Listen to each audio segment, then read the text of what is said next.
ቂጣ ጨጨብሳ ልንሰራ ነው እንግዲህ ተመልከቱኝ። እንደዛ አርጌ ማለት ነው። ያው የዳቦ ዱቄት ነው ይሄ። እዚህ በመጥበሻ ላይ እንደዚህ እንጋግራለን ማለት ነው። አያችሁ ለቂጣ ነው ይሄ። እሺ ለጨጨብሳችን ማለት ነው። አሁን በደንብ አርጋችሁ ይሄንን ተመልከቱ። አብረን እንሰራለን። ይሄ አይነት መልኩ እናዘጋጅና እንደዚህ መጥበሻ ላይ ቶሎ እንዲደርስልን ምክንያቱም እንደዚህ ሸፈን እናደርገዋለን ማለት ነው፣ ነጭ እንዳይሆን። ይሄው በዚህ መልኩ ደርሷል ቂጣችን። አብረን ነው የምንሰራው። ያው ጨጨብሳ የምንሰራው ከዚህ ስለሆነ አብረን ነው የምንሰራው ማለት ነው። ይሄ በደንብ አድርጋችሁ ተከታተሉኝ። እንግዲህ እንትን ካላችሁ ጥሩ ነው። ይሄ የምግብ መቀስ እንደዚህ ካላችሁ በሱ ቁርጥርጥ አድርገን የምንሰራው ነው የሚሆነው ማለት ነው። እንደዚህ አድርገን ምክንያቱም ቀጫጭን ይሆንልናል እንደዚህ ስንቆርጠው ማለት ነው። አያችሁት? እንደዚህ በስሱ እንትን ብለን በስሱ ከጋግርን በኋላ እንደዚህ ቀዝቀዝ ካለ በኋላ እንደዚህ በመቀስ ቀላል ይሆንልናል ማለት ነው። እንደዚህ ቁርጥርጥ ስናደርገው በጣም አሪፍ ይሆናል። እንደዚህ አድርገን አያችሁት? በቀላሉ ቶሎ ቶሎ ያልቅልናል ማለት ነው። እንደዚህ አድርገን በንጹህ መቀስ ማለት ነው። የምግብ ራሱ አለ የምግብ መቀስ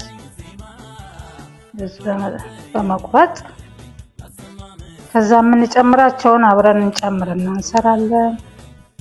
አብራችሁ ተከታተሉኝ።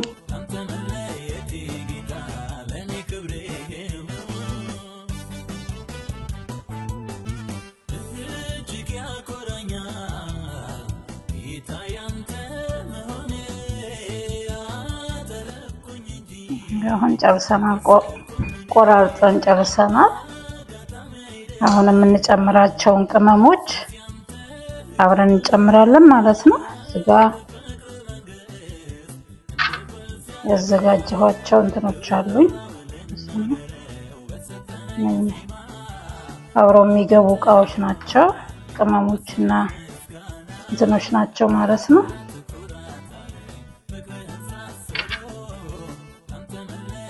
እዚጋ ያያችሁት በርበሬ አለኝ ማለት ነው። ጥላው ላይ ነው በርበሬው እንደዚህ መስመስ የምናደርገው ማለት ነው።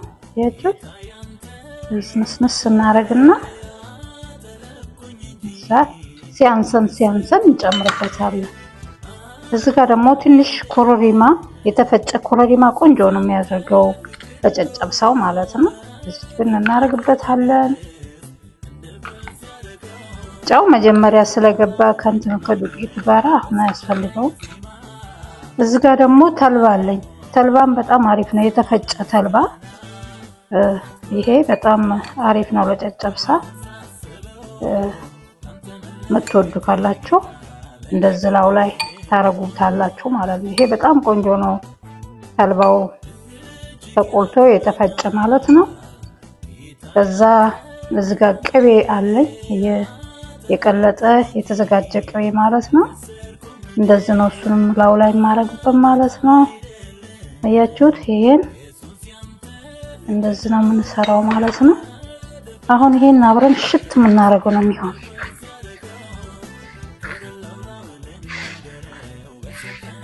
እንደዚህ በደንብ አድርጋችሁ እንደዚህ ሽታ ስታረጉት በጣም ቆንጆ ነው የሚሆነው። ምክንያቱም ውስጡ ሁሉ እንዲያገኘው በደንብ አድርገን እንደዚህ ሽት የምናደርገው።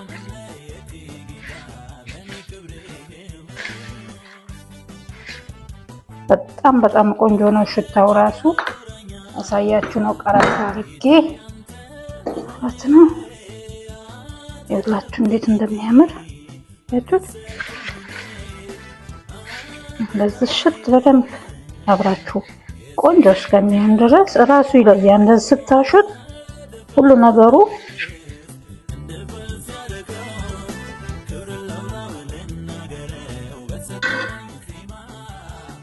እንግዲህ እቃይ ላይ አድርጌ እንቀምሳለን ማለት ነው። ምን በላው እቃ ላይ አድርገን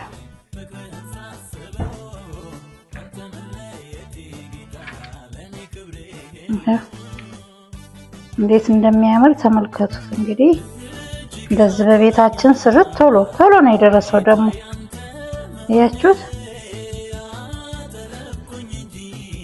ልጄ በጣም ነው የሚወደው እንደዚህ ጨጨብሳና ቅቤ ካለ ጨጨብሳ በጣም ነው የሚወደው። ይሄው እዛ አድርገን ሰርተናል። ይሄው እንግዲህ በዚህ መልኩ እንደዚህ አዘጋጅተናል።